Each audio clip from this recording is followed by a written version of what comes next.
Good morning dear student, मैं ब्रजेश जलावा एक बार फिर नए टॉपिक के साथ। हमारा चल रहा है B pharma first year second semester का एनाटॉमी एंड फिजियोलॉजी और हमारा चल रहा है फर्स्ट यूनिट का नर्वस सिस्टम। पिछले लेक्चर में हम लोग नर्वस सिस्टम क्या होता है, किस तरह से वर्क करता है, ये पढ़ चुके थे और हमने उसके कुछ पार्ट्स जैसे न्यूरॉन्स के बारे में पढ़ा था। उसी तरह आज हम पढ़ने वाले हैं नर्व्स फाइबर के बारे में। तो नर्व्स फाइबर के बारे में इसकी पूरी डिटेल आज हम लोग पढ़ने वाले हैं, लेकिन उससे पहले अगर आप हमारे चैनल पर नए हैं तो चैनल को सब्सक्राइब कर लीजिएगा, वीडियो अच्छा लगे तो लाइक कर दीजिएगा और आपके मन में कोई डाउट है तो कमेंट करके जरूर पूछिएगा। हम उस पर भी आपका वीडियो बना के आपके जो भी डाउट है सब क्लियर करने का पूरी कोशिश करेंगे।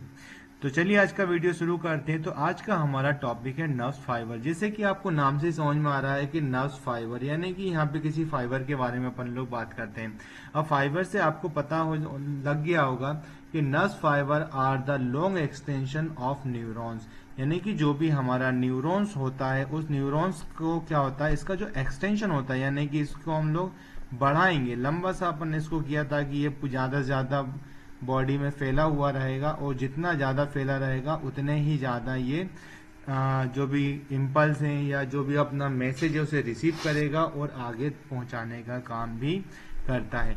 तो यहाँ पे नर्व फाइबर की अपन लोग बात करते हैं। तो नर्व फाइबर क्या है हमारा? Nerve fibre are the extension of the neuron that carry electrical impulse. और यहाँ पे ये समझने वाली बात है, क्या करता है? That carry electrical impulse to and from, यानी कि to and from the central nervous system, यानी कि ये सेंट्रल नर्वस सिस्टम तक इलेक्ट्रिक इम्पल्स को पहुंचाने का काम भी करता है और जो सेंट्रल नर्वस सिस्टम जो भी मैसेज देता है उस इम्पल्स को लेने का काम भी करता है, यानी कि ये फ्रॉम द बॉडी से और फ्रॉम द सीएनएस, यानी कि और सीएनएस से दोनों तरफ से जो भी नर्व इलेक्ट्रिकल इम्पल्स आते हैं उनको रिसीव करता है और आगे पहुंचाने का काम करता है।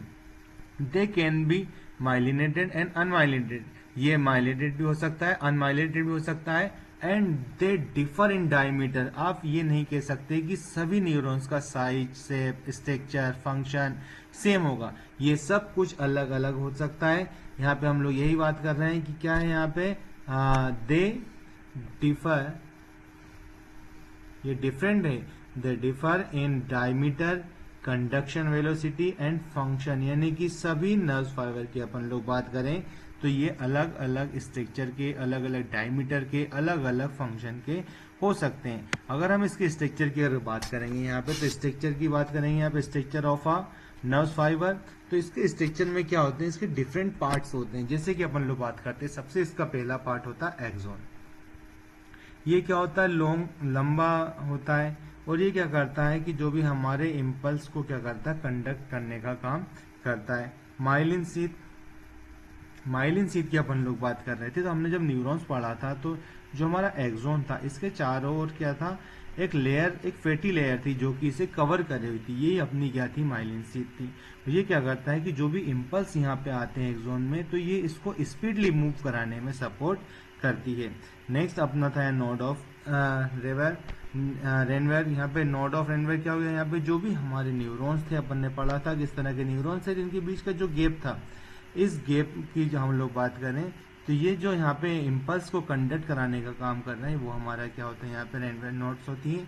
नेक्स्ट आता है अपना यहाँ पे न्यूरिलेमा की बात करेंगे तो ये हमारी क्या होती है कि जो भी अपनी पेरिफेरल नर्व्स होती हैं इनके चारों ओर का एक आउटर मतलब कहेंगे कि सबसे बाहरी एक लेयर होती है जिसे बोलते हैं अपन the outermost layer of cell in peripheral nerves.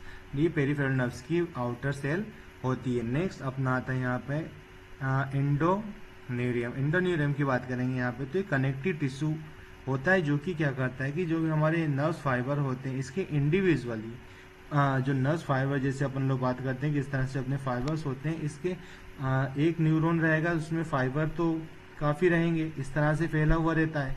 तो यहाँ पे इंडिविजुअली फाइबर्स के चारों ओर जो सेल्स होती है वो अपनी क्या होती है, एंडोनेरियम होती है। अब इसके बाद हम लोग पढ़ने वाले हैं कि हमारे जो नर्व फाइबर होते हैं इनके टाइप्स के बारे में हम लोग पढ़ने वाले हैं।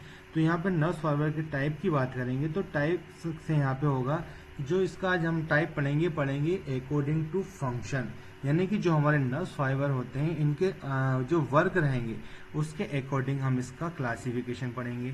तो यहाँ पे क्या होता है, सबसे इसी 3 टाइप्स का हमारे पास दे रखा है। पहला हमारा दिया है यहाँ पे सेंसरी। सेंसरी का मतलब यहाँ होता है कि ये क्या करता है, carry impulse to the CNS from the sensory receptor. जो भी अपने सेंसर वाले जो सेंस होते हैं, जैसे कि आप देखते हैं कि जो अपनी हिंदी में अगर मैं कहूँ तो जो अपनी ज्ञान इंद्रियां होती हैं जिनसे हम लोग क्या करते हैं, किसी भी चीज, जैसे स्किन की हम लोग बात करें तो स्किन से हम टेम्परेचर का भी पता करते हैं, स्किन से हम लोग पेन जो होता है वो भी हमारा स्किन पे होता है, और टच कोई अगर हमें करता है तो जो हमें सेंस आता है, जो सेंस आता है, तो इस सेंस को CNS तक पहुंचाने का जो काम करता है वो हमारे कौन से फाइबर होते हैं, सेंसरी फाइबर्स होते हैं। दूसरा क्या होता है, हमारे मोटर फाइबर्स होते हैं। मोटर का फंक्शन रहेगा जिसको क्या कहते हैं, carry impulse from the CNS, मतलब जो हमारा CNS तक पहुंचा रहा है वो अपना क्या हो जाता है, यहाँ पे सेंसरी हो जाता है। और जो CNS से, यानी कि फ्रॉम CNS टू मसल्स और ग्लैंड, यानी कि अब हमारा क्या कर रहा है यहाँ पे, जो भी हमारा CNS पहले हमारे क्या हुआ, ब्रेन तक इम्पल्स जाते हैं, मैसेज जाता है, तो वो पहुंचाने का काम कर रही है हमारे सेंसर फाइबर करते हैं। और अब ब्रेन वहां से क्या ऑर्डर दे रहा है, यानी कि उसके अगेंस्ट में क्या एक्शन लेना है, उस एक्शन को हमारे मसल और ग्लैंड तक पहुंचाने का काम करता है हमारा मोटर फाइबर्स। उसके बाद अपना नेक्स्ट आता है हमारा ऑटोनोमिक फाइबर्स। ऑटोनोमिक फाइबर की हम लोग बात करेंगे तो यहाँ पे क्या होता है, हमारा इनवॉलेंट्री मोटर कंट्रोल होता है। ये ऑर्गन्स जो हमारे होते हैं, जैसे ग्लैंड का सीक्रेशन हम लोग नहीं रोक सकते, स्मूथ मसल्स में जो मूवमेंट होता है वो भी हमारे कंट्रोल में नहीं होता है। तो ये इस तरह का जो फाइबर होता है ये हमारा ऑटोनोमिक नर्व फाइबर में आता है। तो आज की वीडियो में इतना ही। वीडियो कैसा लगा कमेंट बॉक्स में कमेंट करके जरूर बताइएगा। तब तक के लिए नमस्कार।